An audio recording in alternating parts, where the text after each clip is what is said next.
Hello, hello, and welcome to day one of Empowered Stress Healing and Recovery.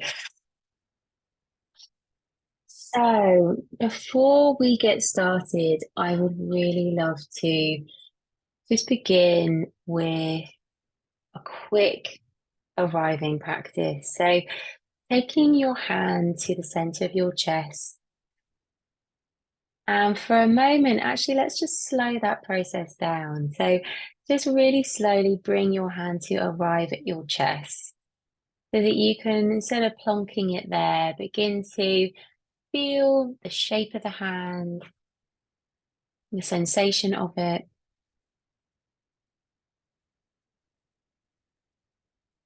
and see if you can get the breath to rise up to meet it.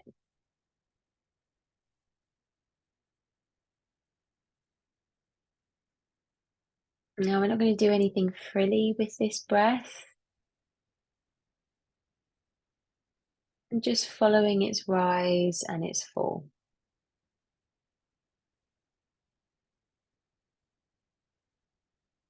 And noticing both the breath in the body and the breath under the hand. This little relationship, this little dialogue going on between the two.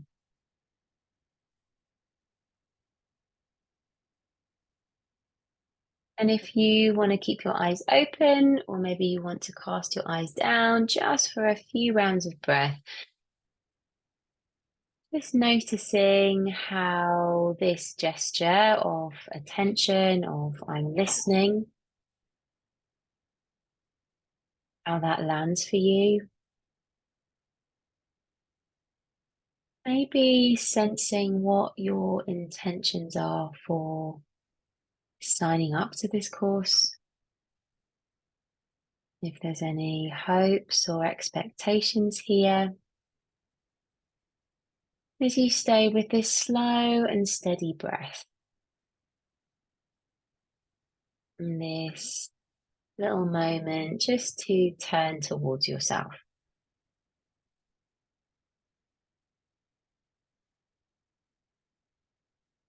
And know that this session and the next are some time just for you.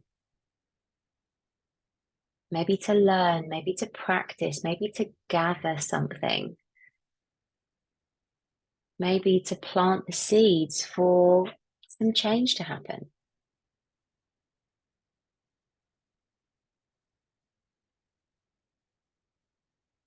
And you might hear the swirling wind around me. I'm in the office in my garden. So if you're wondering what those sounds are, it's the wild nature around me. And with that, perhaps just noticing how it is to be you, how you've arrived in this session, what's here, what's present. And just for 5 more breaths, we're going to continue to breathe in through the nose, but as you breathe out, we're going to shh the breath out of the mouth.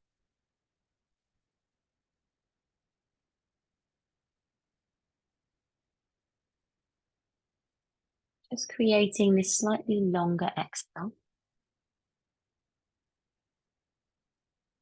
And noticing what the experience is of your inhale and of that exhale.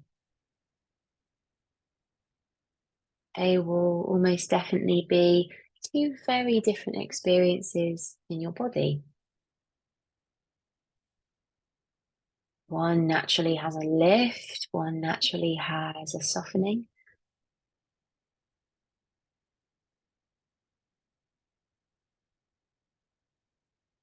And let's take one more round of breath just like this.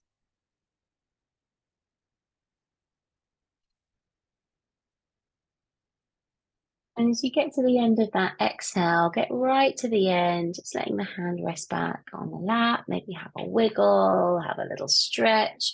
We're going to move into a longer exploratory practice shortly. And just giving your body a little bit of what it might need. Knowing that you've got this next hour and 15 minutes to really drop in and Be curious, perhaps be a little open to something new or deepening what you already know. So, welcome. I'm just going to do a really quick blurb about me, although if you're here, many of you already know this stuff already. I'm Hannah. I'm a trauma-informed, holistic life coach, somatic healing therapist. I'm a heart math coach, a yoga therapist, EFT practitioner, embodiment facilitator, to name a few. But in short, I take a body-up approach to shifting how we think, feel, heal, move through the world. I'm also a mum of 2 small kids.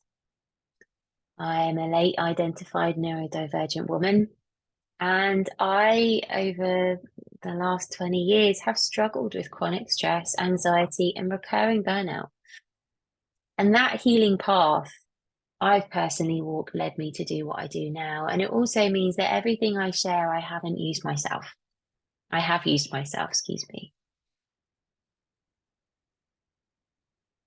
I've spent the last 10 years specializing, studying, and putting what I learn into practice, both personally and professionally, because I'm deeply passionate about ensuring that more of us understand how to engage with stress, how to engage with trauma held in our system, how to deepen the relationship that we have with ourselves so we can live in a much more supportive way, in one that is in greatest integrity with what's most important to us.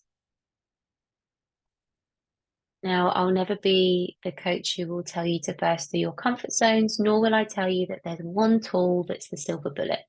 But what I will do is guide, educate, champion, and equip you with a method of supporting yourself that I have seen support so many others. And in that, you will be able to build your own unique toolkit that will be built around your unique needs, life, past, present, and what you want from the future. Ultimately, to be resourced to live your life in the way you want. Being in chronic states of stress has a significant impact on our health, our quality of life, how we see ourselves in the world, our place within that world, our sense of fulfillment, our sense of capability, our sense of being able to enjoy, experience pleasure, and our sense of self. You know, this is weaved into all my work to date and all my programs I've delivered over the last 6 years, but not until the last 18 months had I run a program before that so robustly combines the science, the evidence base, the use of heart-centered technology, along with the holistic, embodied body, heart, mind, deeply soulful approach, until I created the Resourced and Resilient Woman. And as you'll know from joining up, this is the foundation, like the foundational module to the program to come. The next cohort is starting at the end of February, and tonight it's an introduction to all that's to come. The Resourced and Resilient Women, the next steps to what we do over the next 2 days, is an 8-week group coaching and healing program. But it's a group program where every woman has one-to-one support from me, and I'm basically in your pocket throughout. It guides you to build deep embodied resource, resilience, physically, emotionally, mentally, spiritually, untangle and unpack the relationship you have with stress at every level, and transform how it impacts you, and start reprogramming behaviors, beliefs that keep you stuck in these cycles of stress, burnout, and all the stuff that comes with it. And it empowers you with the knowledge of how you work. So we can move away from shaming our experiences, our very human, honest, valid experiences, and instead start understanding ourselves more deeply than ever before. And we can move from that place. Now, you've probably seen that just by being here and signing up, if you did choose to join me onwards with this work in February, the first 5 signups will receive a bonus one-to-one session with me, whichever package they choose. And you'll also get a huge discount off my spring retreat in Canterbury on the weekend of the 22nd of March. which will be a spring equinox, re-emerging, and a beautiful embodied yoga, movement, and wellness retreat. I'll send the link out to all of you. But if you really want this year to be the year where you stop feeling stuck and held back by stress, burnout, this really is a program not to be missed. Whether you do choose to continue this work with me after this course or not, I am so confident that these next 2 days are going to give you a lot of value, guidance, and much to reflect upon, so you can start creating change in this script straight away.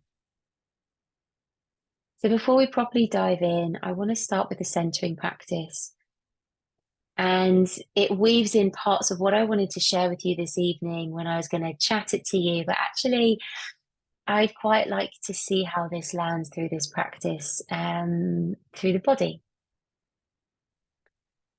Now, know though, if you are an avid note taker like myself, because you'll be in practice, you may not be able to take those notes, but know that this recording will be sent out. You have access to this replay until the 2nd of February, so you can revisit it as much as you need. And you might want to revisit this practice a little more as well. So this practice will help us arrive, help us open our system, meaning our mind, body, and heart, help us relax a little, and let some of the themes of this course be felt and explored as opposed to be analysed. So you might want to stand up for this. I'm going to stay seated actually because I'm a little tired this evening, but particularly if you're feeling a little bit activated, maybe you're still moving at a pace of your day where you're on and doing, stand up for this. Let's engage the body. So I'm going to give you a moment just to choose whether you want to stay seated or you want to stand up for this. Now, eyes can be open or closed. And then just start to notice where your weight is coming down into gravity. You might want to have a bit of a wiggle and a stretch as you do that. If you're seated, maybe wiggle a bit in your chair just to give a bit of sensory feedback through those contact points.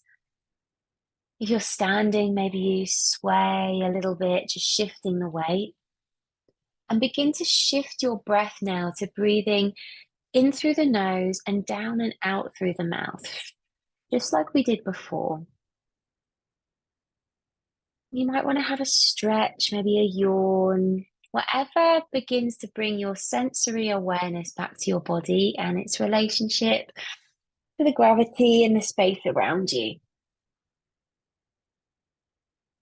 And now, after that little interlude of wiggling, swaying, offering a bit of movement, let's begin to slow that and land.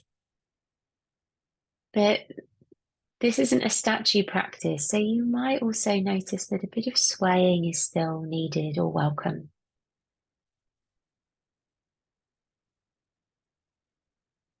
And then begin to notice the boundaries of you, where you end and the space around you begins.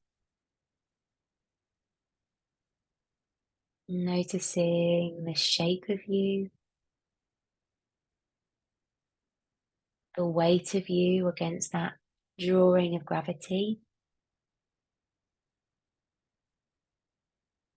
Notice the posture that you've naturally landed in, how that informs how you're feeling.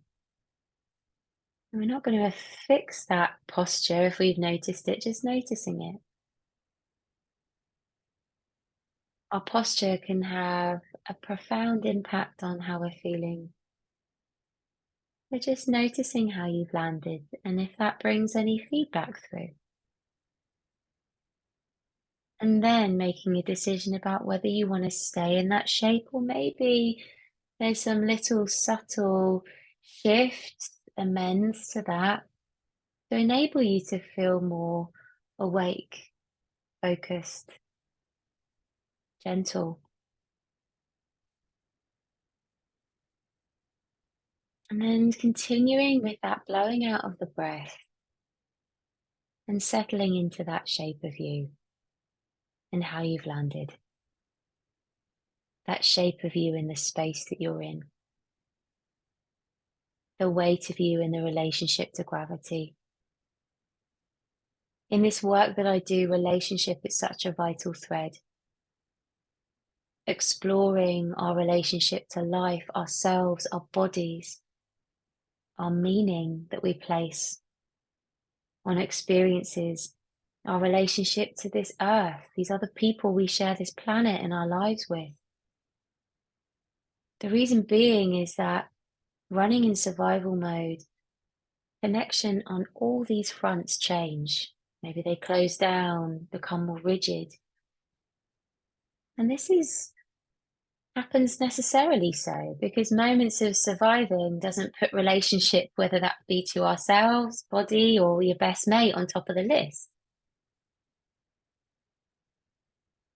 In order to start creating more resilience and resource in our system, in order to start rewriting how stress plays out in our lives day in, day out, we need to be starting to bring this connection back online, alongside regulation of our nervous system, alongside an understanding of the behaviors and programming in our body.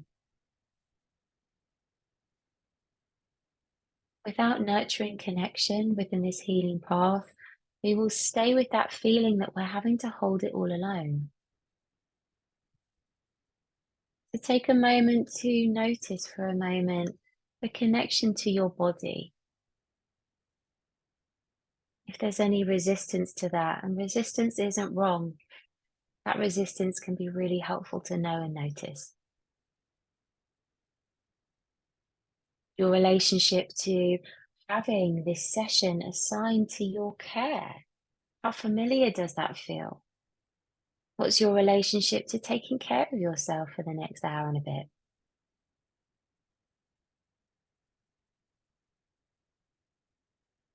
Our approach to really transforming our relationship to stress and building an embodied resilience must include and engage all these layers. So we're transforming toward what we long for, what is honest for us, what is alive in us, instead of always just focusing on what we don't want.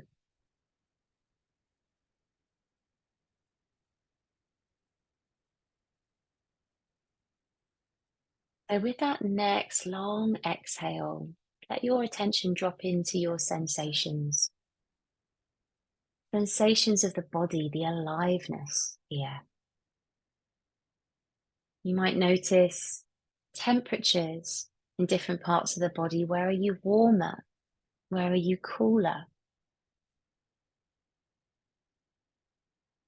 And let your attention go all the way down through your chest and your belly to find your legs. Notice the temperature in your feet.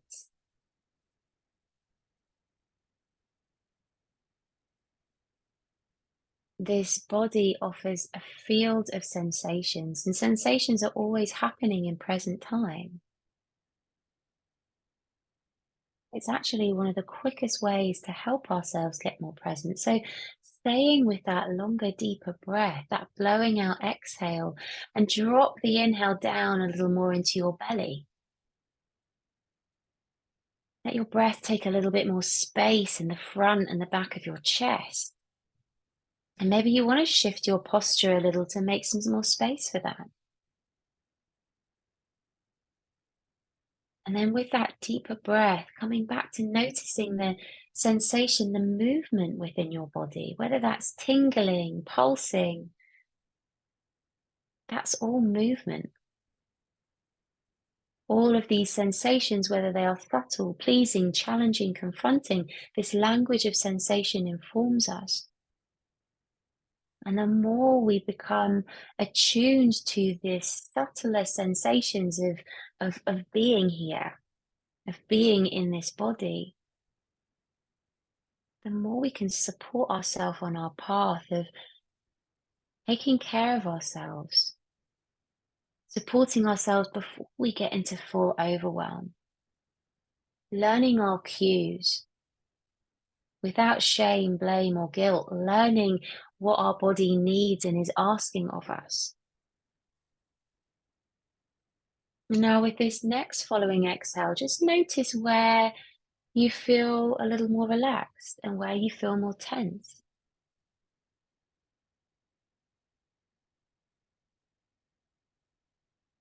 Now, let's just give this some more contrast. So, on your next inhale, squeeze through the arms, through the hands, bring your shoulders right up into your ears, squeeze your upper arms, just grip them, hold them for a moment, hold them tight.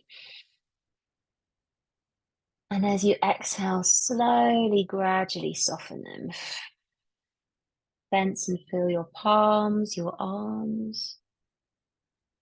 And do that one more time on that inhale. Grip the fist, squeeze the arms, squeeze the shoulders right up into your body, squeezing, squeezing. And as you exhale, gradually soften.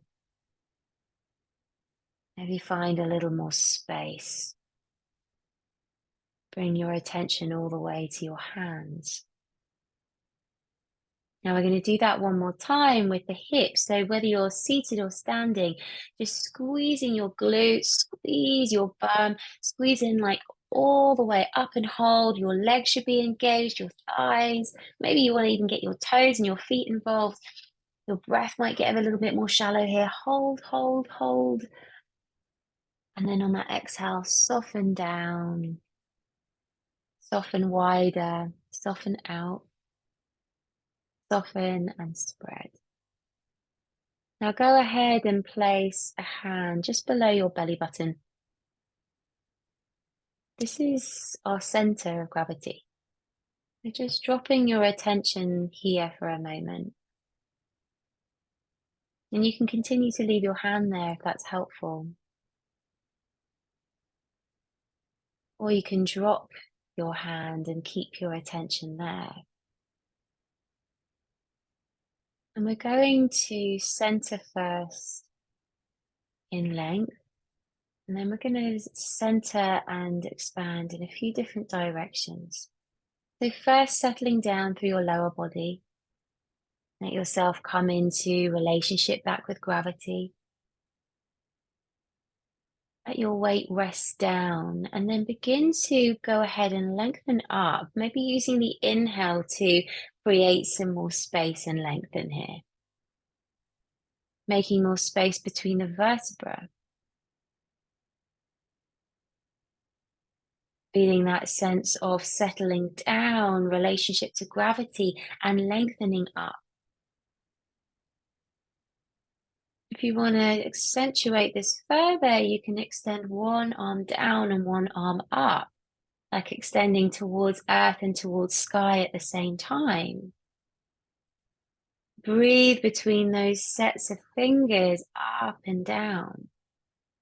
Find a little bit more length. And then on your exhale, just gradually relax the arms back and just feel and center in the length of you, maintaining that length as the hands rest down.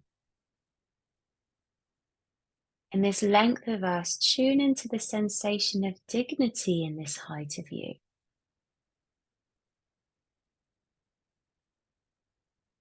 Sensing dignity in this height of you.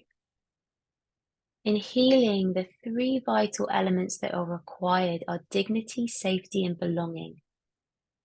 Because these are the very things in all their different variants that, when compromised, removed, taken away from us, it's these experiences that cause our nervous system and subconscious to function differently, often more towards survival, overworking, distracting, saying yes when we can't follow through, or saying no when we long to say it, ignoring the cues of our body. Body dignity and recognizing the dignity in each other comes from the inside out, the body up. This dignity is inherent in you, not something you have to earn, but you do often have to remember it. So taking one more big breath into this length of you, this height of you, this dignity of you.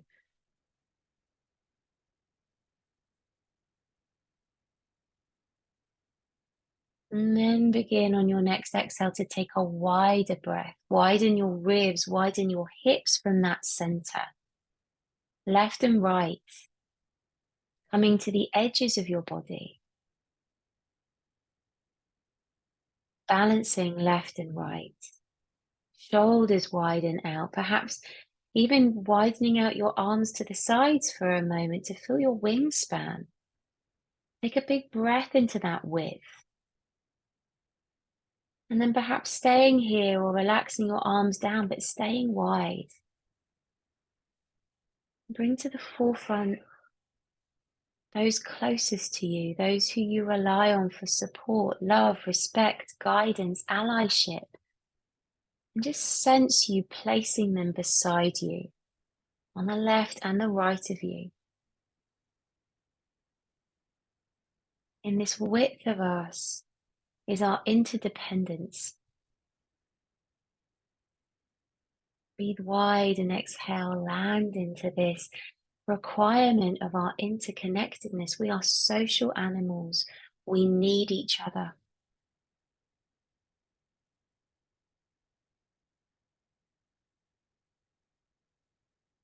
But the interconnectedness of us, we need to remember that, gather resource from that. In those moments when we question our worth, our capability, our potential. In this interconnectedness of us, our relationship to others, breathe into that width. Because this is where our work of boundaries, respecting our ever-changing resources around what we feel able to give and receive, what we tolerate, what we speak out for and against. Building this sense of collective resilience that we are a part of is another aspect of this approach. So as you stay with that wingspan, that width, that sense of connectedness to others in your life that give you resource, for a moment, just asking, reflecting, how are you moving, contributing, receiving within your closest and wider community?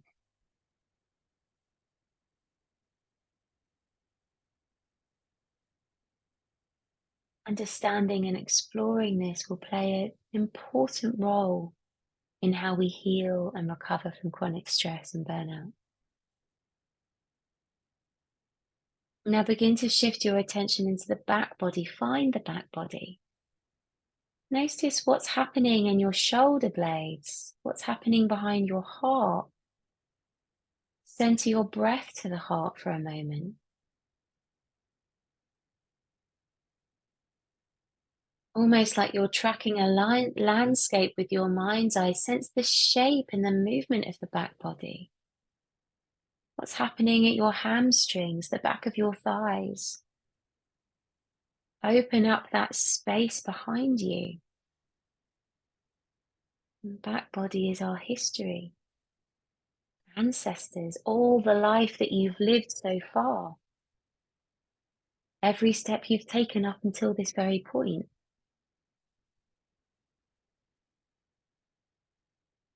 And our back body is also, within the animal in us, a vulnerable physical space. It's the bit we can't see. So for a moment, just sensing this back body, breathing into this back body.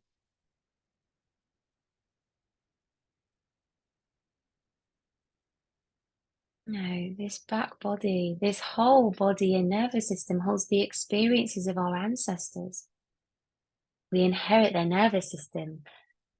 And actually, it's been shown that these imprints can be passed down over 13 generations. And it only stops at 13 because that's when the research stopped.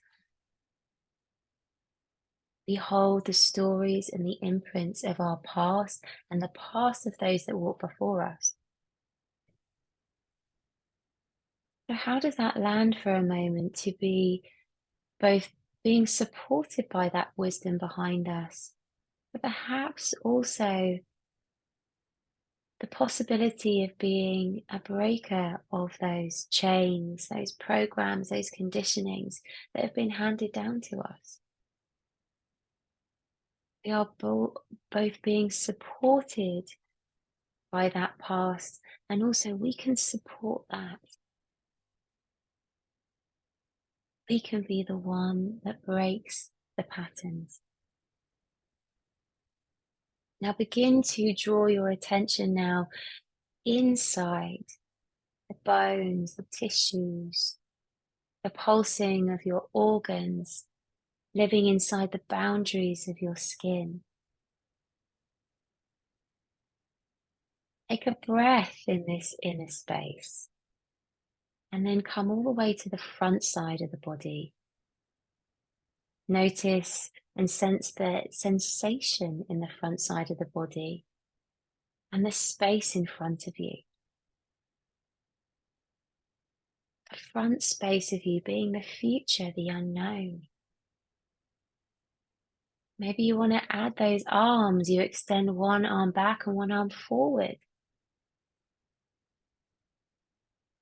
Breathe into that center and out into the depth of you.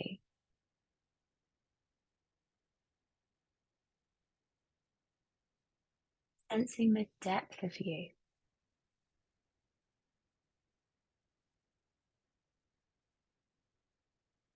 Within this physical vessel of ours, we are more water than solid, more space than matter. So breathe into the spaciousness of you.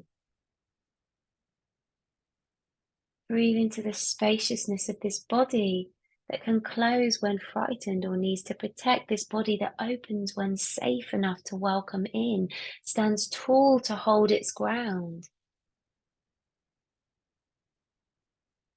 This body that co-regulates with others.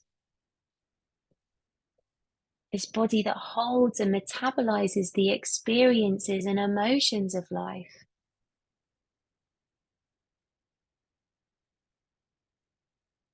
And those experiences of emotions and life land here, and our head catches up later and tries to make a whole lot of meaning about it.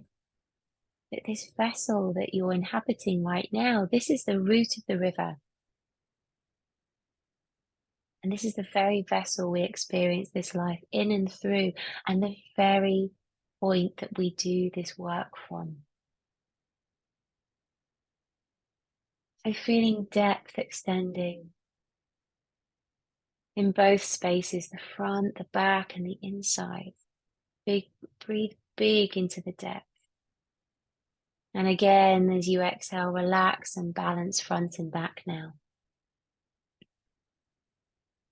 And now for a moment, let's put them together, centering in length and dignity. And then centering in width and interdependence. Centering in depth of our past, our future, and this moment in time, personally and collectively. And how you've landed here in this session right now. Centered, rooted, here, curious. And all of that taking place within this world going on around us, which is wild and complex and busy and confusing. So as you hold this width from your center, this height from your center, this depth from your center, asking now, why heal how stress impacts your life now? How will that support all that you wish to do, share, and experience in this little flicker of life?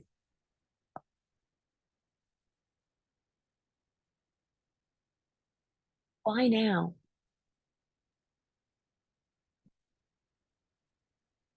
How might that support how you care for yourself, how you care for others, how you love or want to love?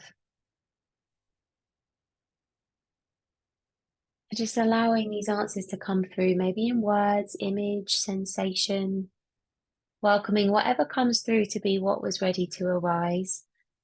And trust that coming back to this embodied connection time and time again will bring forth more. These are the dimensions we exist in. And let's build this into our nervous system, train that into our muscle memory, into our breath, into our subconscious.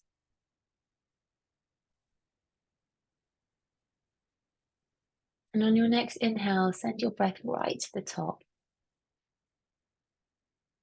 And as you exhale slowly, right to the end. Taking a hand to the heart and a hand to the belly. Just as we did when we started this session, just notice the shape of the hands and the response of the body receiving the hand. This moment to check in. This moment to offer and care. And for a moment, notice with total curiosity and no judgment how familiar this gesture feels. If it feels welcome, breathe with that welcome. If it feels resistant, welcome that too. Hold that kindly and respectively, and perhaps offer it a breath.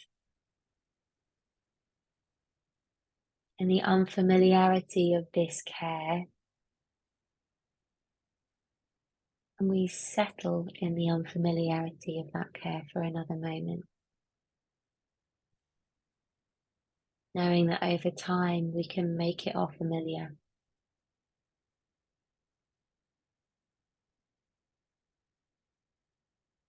And then very slowly begin to settle the hands down. Have a little wiggle and roll through the body. If you're standing up, maybe having a swing of the arms. Oh, have a stretch and a yawn. And I'll just give you a moment to jot anything down that might have come through. And for those of you watching back on the replay, know that you can share these insights with me over email or WhatsApp. I'd love to hear how that practice landed for you. Now, the reason that I started with that was, one, I didn't want to just talk at you the whole time. And two, this approach to rewriting how stress and burnout impacts our lives has to broaden wider than managing symptoms. I'm so passionate about this work because living in chronic survival mode, in chronic dysregulation, stops us from thriving, growing, moving forward in the way we want, keeping us stuck in old, unchecked, rigid conditioning. And it's a pandemic. Last year, 79% of the UK reported feeling so stressed that they felt overwhelmed and found it difficult to cope. 1 in 14 adults feel stressed every day.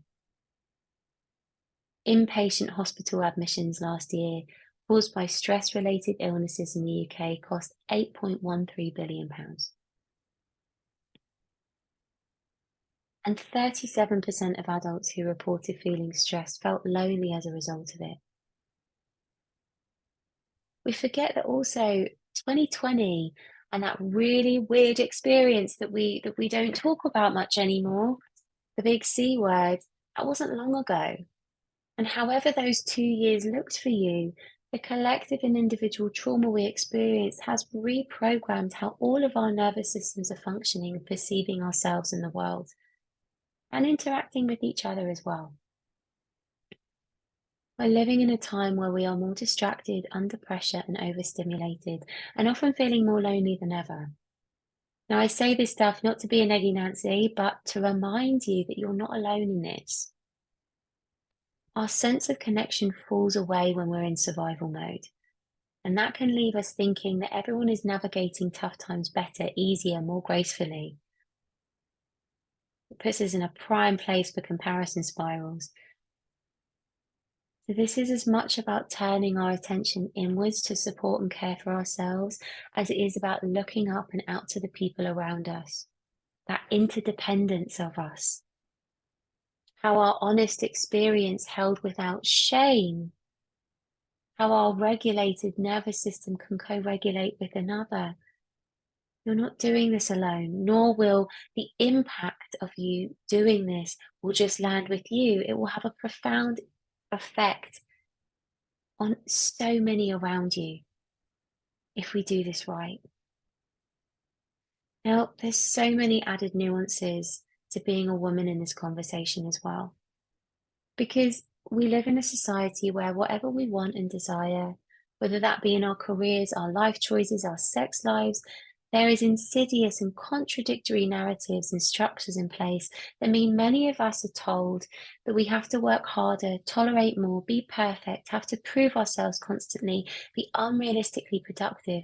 There is less space for us to be human, to get things wrong, to change our mind, to be works in progress, to make mistakes, to be vulnerable, to be gentle, to slow down, to not be responsible for how everyone else is feeling. And you know what? These are worthy of some sacred anger and rage coming through. And that anger is fueled from your fight response. And so what happens if we've not been taught how to healthily channel our anger? Maybe we've been taught that anger isn't allowed, isn't safe, isn't ladylike.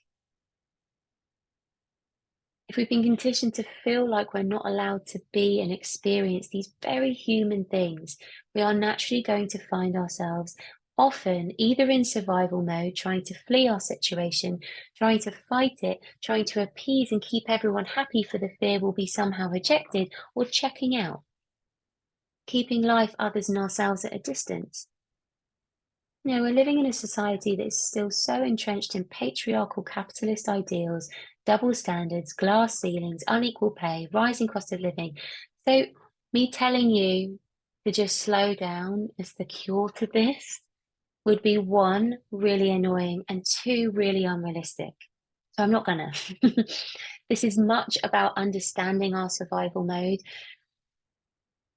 as it is about channeling it, utilizing it in some cases, untangling our identities from it, and also understanding how we recover and how we resource from it. So I'm going to give you a really quick stress 101, and then we're going to dive in a little deeper. So when you're in a state of fight, flight, freeze, or fawn, physiologically, your autonomic nervous system, that which governs all the automatic systems of your body, changes how all your automatic systems function: digestion, circulation, endocrine, immunity, etc. Because you don't need to digest your breakfast or regulate your menstrual cycle or fight off that cold when you're running away from a lion. All that energy needs to go to surviving and running away from the lion. Within these automatic systems, though, there are two which we have conscious control over: our breath and our posture, which is why breath and movement are so key in this work. Your body's posture will unconsciously start preparing to fight for you or flee for you. And that will look like, when we're under stress, protecting vital organs. We start to turn in. It will support us in trying to get out of that situation as fast as possible. So all the muscle groups that enable that will be hyperactivated, tensed, ready to work as hard as you need them to, which is great if you need to scale a wall, not so helpful when we're at a desk. Within this, our heart beats faster, respiration gets faster. And further to this, we might find ourselves actually moving further into this state beyond fight and flee and into freeze, where we feel more numb, distanced. And the freeze response is sometimes misunderstood because it can look like from the outside that we're zoning out, maybe a bit dreamy.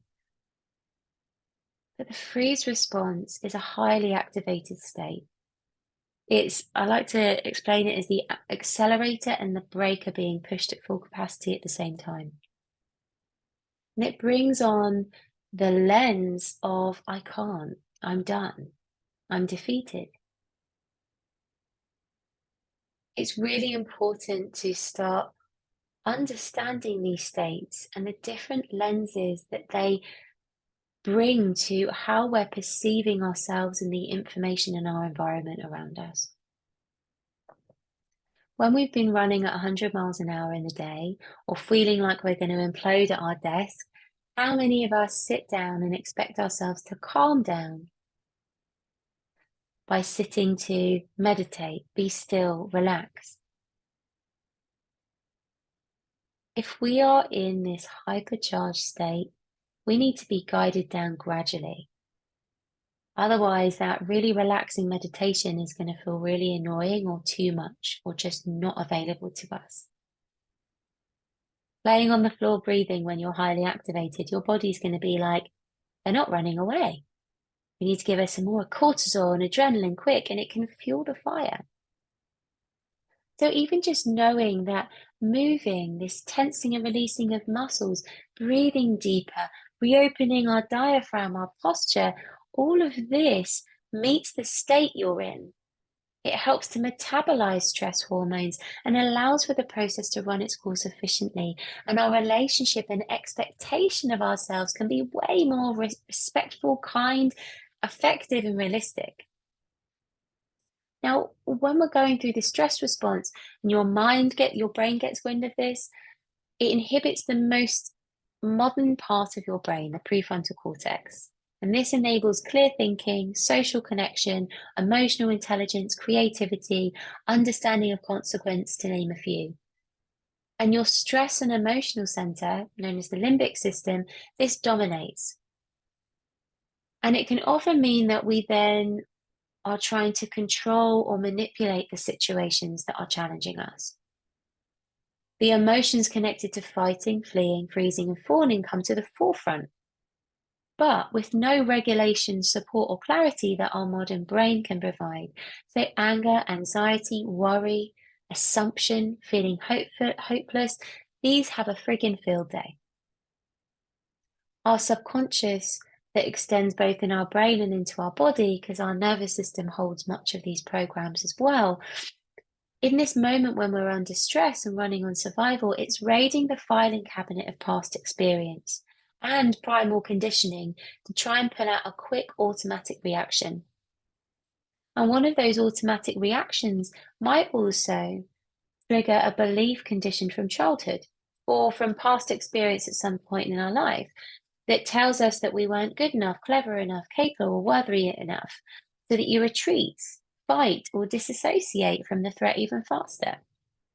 Very clever. Mean, but it's very clever. Further to this, our brain's ability to plasticize and create new neural pathways also gets inhibited. So adjusting to change, learning new things, including new ways of thinking, feeling, and seeing the world, becomes much harder. Our lens through which we see ourselves and the world becomes more rigid. Your nervous system informs how your brain works, functions, and perceives information. So writing affirmations that don't feel real or honest will continue to stay that way. Because what we're working with and what we're trying to achieve through this work, this isn't a mindset issue. Mindset can be a really helpful complement to this work, but it's not the foundations. But take those beliefs you wish to instill with safe in our bodies and building familiarity within our bodies. So over time, those beliefs, affirmations will begin to feel true, more available. We use practices to embody and bring those beliefs alive. And over time, that familiarity will grow. When we're using practices to embody and bring these beliefs alive, they support the emotions, the shame, the guilt that might arise around them. We want to build beliefs in this embodiment of having more confidence, for example. I can't tell you how many times in this work that I've done where actually when we've begun to build confidence with clients, they then have this snapback of guilt or shame or fear of being seen as confident. because that might result in rejection, judgment, being seen too big for their boots. We have to move through this work gently.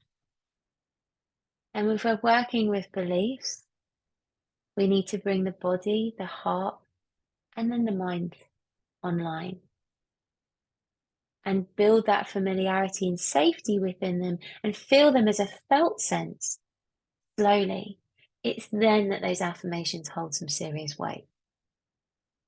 Our nervous system can relearn and rewrite, but slow and gradual is the respectful, masterful, and sustainable way. Move too fast, and we are meeting an already overwhelmed system with more push, more rush, more not listening, and more disconnection. Half of this work, so I'm just going to put my heater on. It's got a bit chilly in here. Half of this work is learning to meet ourselves in human, honest, wholehearted curiosity, in compassion, in patience, and downright kindness in those little and large moments where we used to turn away from ourselves. Building resilience, healing from chronic cycles of stress and burnout. This is not about learning how to be calm all the time. One, we'd never get anything done, but also being calm all the time isn't a sign of being healthily regulated. Being healthily regulated is us moving between the many states of our nervous system and coming back time and time again. There is wisdom and guidance and magic in all of these states of our nervous system. The emotions that arise will be telling us something. The body cues will be speaking to us and telling us something. And all of this is insight into what is really going on behind the scenes for us, where we can really get honest feedback of where we need support, what circumstances around us might need to be changed and reviewed. So we need to build gently our capacity to be able to sit in the discomfort of these as well. A teacher of mine recently said, comfort and transformation rarely live in the same house. And this applies here too. Within this work, regulation, deep resource, comfort, experiencing pleasure and nourishment is vital, both to restore ourselves, but also to enable us to have the reserves and energy on the grid then to be in the discomfort when it arises without turning away or repressing or shutting it down as quick as it rises. And the vital information it has to tell us is there. It's worth saying that also being calm for someone who hasn't felt that for a long time because of chronic stress, because of impact of trauma, calm won't feel a relaxing, safe place. It's too big a jump. And so for anyone who's listening that really resonates, it's about building simple practices into our days that do bring grounding, clarity, but also often to slowly build familiarity in that state, flickers of grounding, flickers of safety. I know this personally in my past experience. I've gone through periods of time where being still was activating as hell. So it's the small but mighty tools we offer ourselves regularly that will build our familiarity to find restoration in calm. We're not just using tools to regulate when we're in the throes of a stress response. We're using tools to find safety in all these different states and enable us to recover and restore and come back home again and again. When we're navigating change in our life, whether this is positive change and out of the blue change, losing a job, a loved one, relocating, becoming a parent, leaving a relationship or starting a new one, our nervous system will coin any change as risky. So your nervous system will be in full mode of information gathering, trying to find familiarity in this new situation and new environments, new people.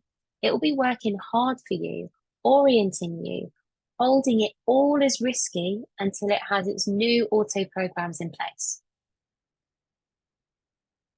So if you're currently going through a transition, a period of change, understanding that how we support ourselves through that, finding flickers of grounding, even when the very ground beneath us might be moving, is so important. And being patient with this animal of us who's trying to find its new surroundings. It's in the flexibility to move and respond and recover time and time again. It's this moving between states and engaging with them, understanding them, learning from them, utilizing them, that builds the resilience in our nervous system, body, heart, and mind. And all the systems of our body are kept well with this. Stress isn't bad.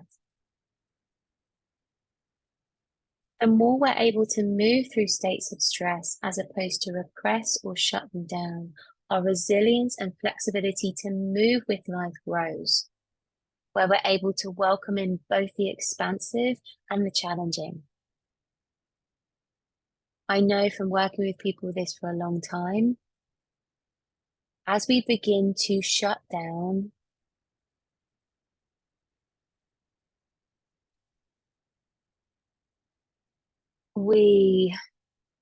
how do I word this? Yeah, I know how I word this. The longer we live in ongoing states of survival, our window of tolerance shrinks.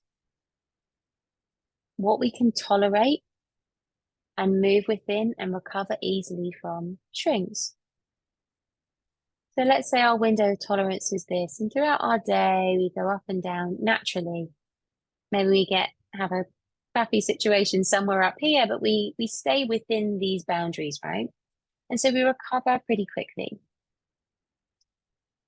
But the longer we're living in these states of survival without ample recovery, our window of what we can tolerate shrinks. What we can recover from shrinks. What classes we go to, social situations we go to, opportunities we go for, the beauty we see, the joy and resource we get from life shrinks. And less resource means burnout can be around the corner again and again. Our worlds get smaller. Our perception gets smaller. Our opportunities to connect get smaller, all in the name of coping. I know from past experience that when I would move towards burnout, I would stop looking at people's faces. I would push back their connection. I'd stop looking up, right? Personal practice that was regularly in my days would fall away, or they get more squeezed into smaller amounts of time as I busy ran head first. Or I treated my practice simply as a fix to how I'm feeling so it would go away, instead of using those practices and tools with the intention of supporting myself, however I was. Using these practices to understand how and why I'm moving through the world in this way with a bit more clarity.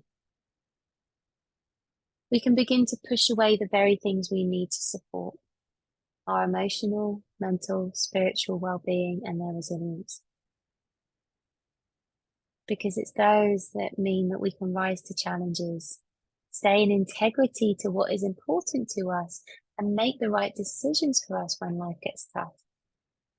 So we have to get really clear and honest about the intentions of the ways we take care of ourselves within this space and this approach. Because we can find that the motivations are they're in fact fueled by the very underlying programs that we're trying to rewrite and that are causing these cycles. So reflecting on, but more on shadow work tomorrow, how were you taught through the behaviors and coping mechanisms of your caregivers and formative others on how to cope with stress, challenge? What did they see as success? How did they perceive and treat failure in themselves and for people around them? How do they function within their relationships when they were under pressure? Did they pull away or draw in and ask for help? Whether we heard our caregivers judging or gossiping about someone who had money, didn't have money, worked hard, didn't work hard, had a paid job or didn't have a paid job, was considered successful or impressive or lazy, etc. How were those people perceiving success? What were their judgments against what they perceived wasn't success? Maybe you felt only celebrated when you had achieved or won something. All of these will have left imprints on how we now take care of ourselves under pressure, under stress. And when we are in that survival mode, as we know from saying earlier, these old conditions, these old beliefs will be taken out of the filing cabinet and pushed to the forefront again. Now, I taught yoga for years, and I can't tell you the amount of yoga teachers who, when they were under pressure, they stopped practicing yoga. The very thing that was the linchpin of what they knew it would work. They knew it would help them, and that would fall away. Because suddenly they were too busy. They were finding old ways to cope. It's worth remembering 90% of how we perceive our environment, our situations, and ourselves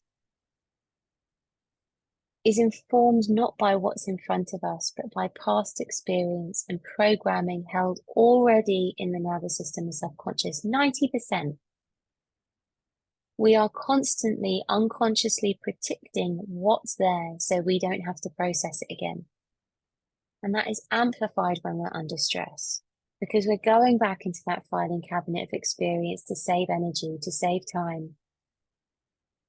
And it's trying to keep us safe by predicting what's going to happen, by what happened in the past. But unfortunately, it doesn't serve us in many ways.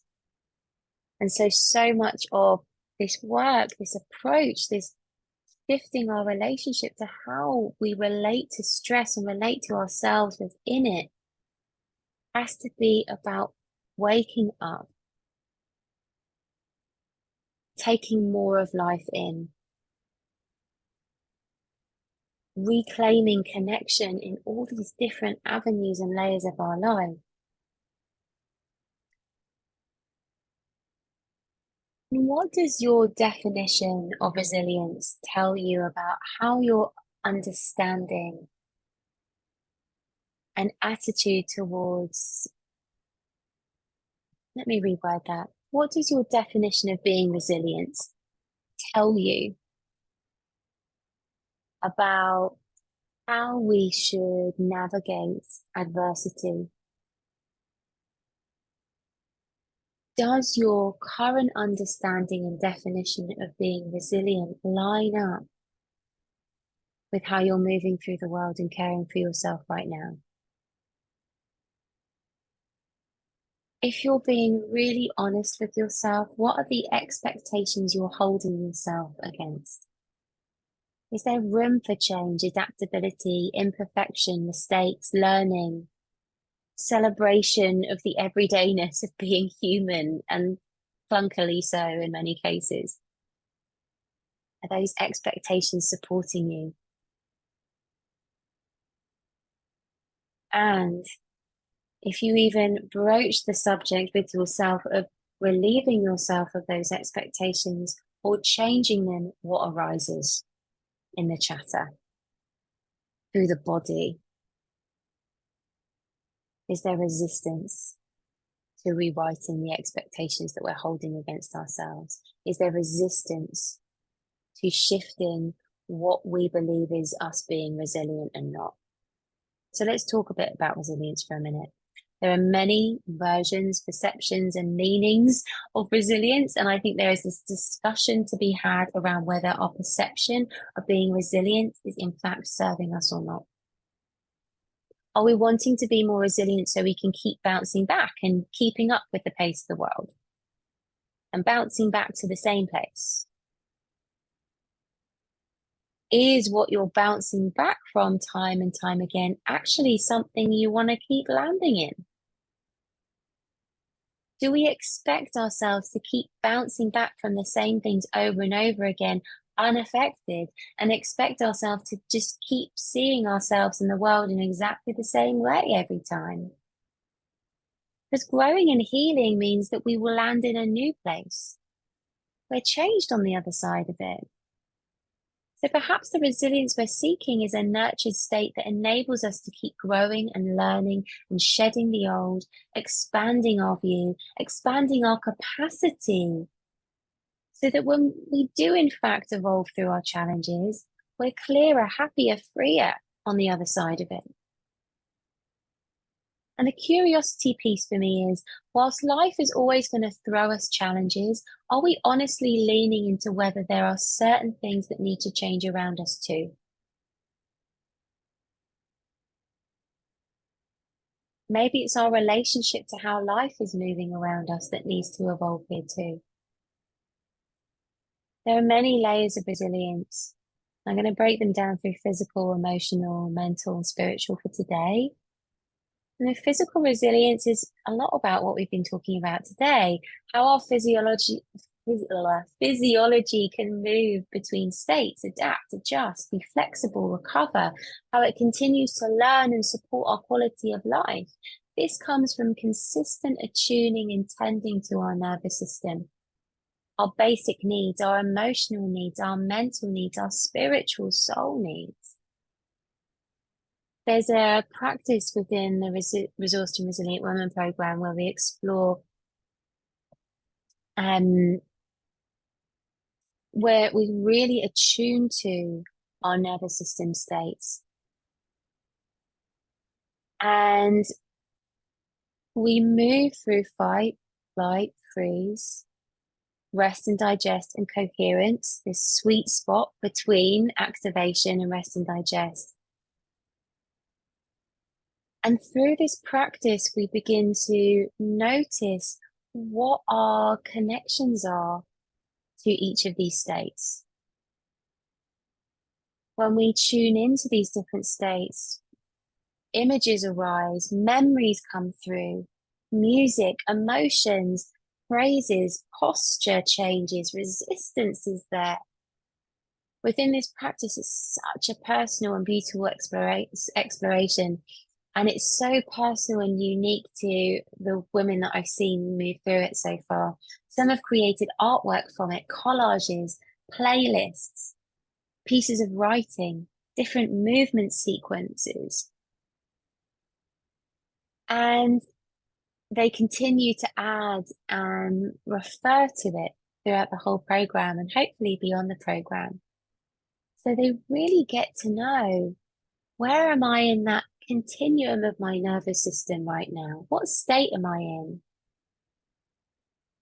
What's the lens that I'm seeing this through? What is true? What isn't? What's here? And this depth of understanding and felt experience removes the risk of, I shouldn't feel this way. And instead, we can begin to really be in a relationship with our nervous system of, I know this to be true because this is my felt honest experience right now. Taking ownership of and befriending the many states and subtle movements and experiences of our nervous system. Emotional resilience is how we move through, process, express, communicate, learn from, and recover from emotional states. And our relationship to our emotions is so key here. If shame and conditioning has labeled some emotions as bad, low vibe, I hate that term, unlovable, dangerous, too much, are we truly allowing for our whole emotional human experience to be welcome? Do we repress, push away, or judge or shame, recoil from, numb, or distract ourselves from certain states? Emotions are physiological states before they are intellectual ones. They are energetic experiences that will be connected to certain states of our nervous system. Some of those states will bring more resource, others will require more energy, some will require recovery time, others can provide that recovery time. Emotions move through us if we allow them to. They are honest, valid, they can be catalysts for change, and they can be our greatest teachers and guide to living in a way that really supports us. If we learn to stop recoiling and contracting around them. Also, learning our human basic emotional needs is really important here. So that when we are feeling lost, stuck, confused, disempowered, or feeling like we don't have agency over our experience, we can know that this is a beacon to follow, not just a sign we need to fix the emotion. We need to listen up. Our emotions don't happen at random. The more we can build this kind of respectful dialogue with our emotions and ourselves having them, we can learn from them, and resilience builds in this sphere too. Spiritual resilience is our connection to our sense of self, our values, our sense of purpose, knowing what we stand for and being able to meet adversity, stress, challenges with this sense of inner trust, guidance, and clarity. Seeing ourselves as the connected human being that we really are, even when we're riding the storms. And mental resilience really is a ripple effect of the other three. That from meeting ourselves as the whole human, meeting ourselves as the forever evolving and learning and interconnected and imperfect human.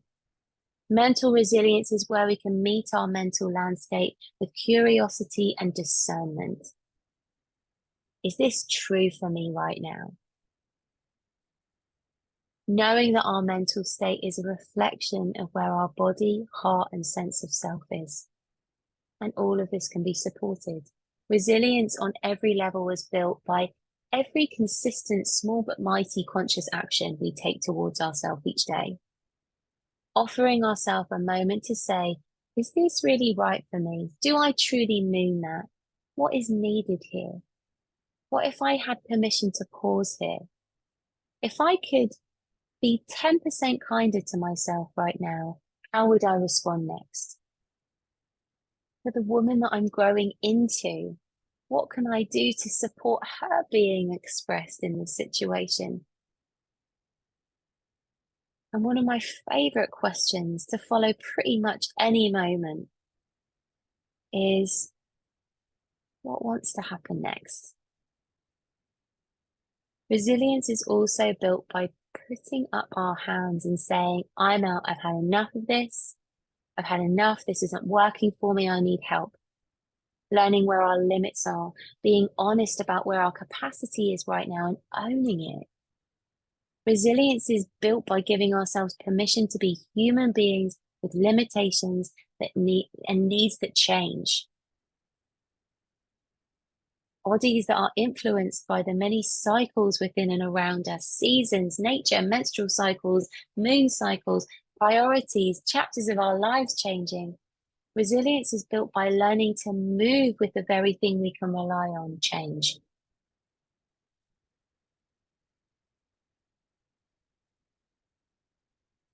So I just want to land here.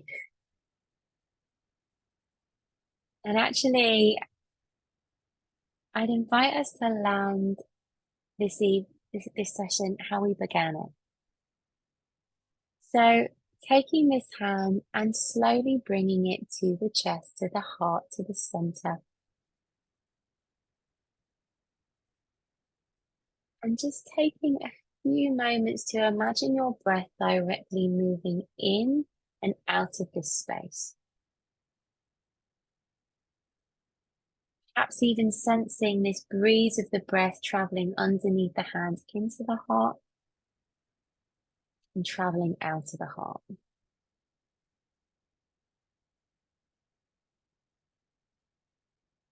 Offering a moment to pause and signal to our system that the session is going to close soon.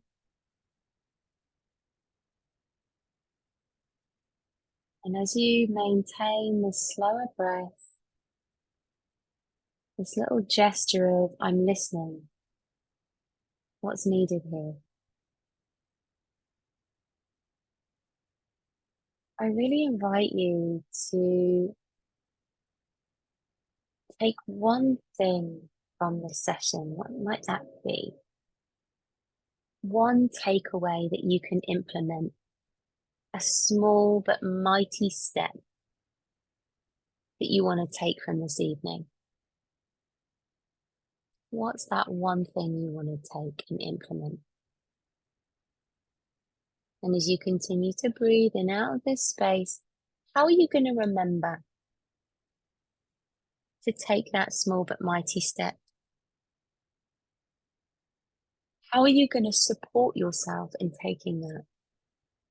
Because remember, if it's shaking things up and creating change, we're going to have to support and swirl in a little bit of safe enough grounding to be able to land in that change and be in that change and hold whatever comes with that change. So just take a few more breaths here just to mark that. What's that one small but mighty step that you've taken from this evening that you are going to implement? Are you going to do it today, tomorrow? Do you want to tell someone else that you're going to do it to hold you accountable or remind you?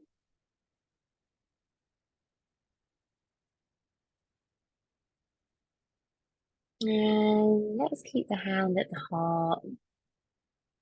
Maybe you want to jot down that little takeaway that you're going to implement and when, and the support you're going to offer around it.